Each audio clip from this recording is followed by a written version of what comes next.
everyone, Tina Servis here with Lead Titan, and in this video I'm going to show you how to grab your API key and connect it to your Zapier account so you can use Zapier for pulling in data to GoHighLevel. So you're going to go to your sub account, you're going to go to settings, and then in your settings under my business, you're going to find your API key here. You're going to copy that information.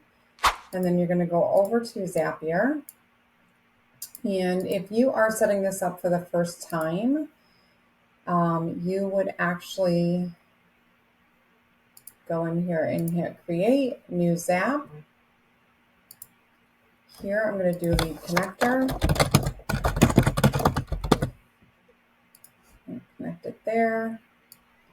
And if we were going to do a new connection, select an account here. We could say connect a new account.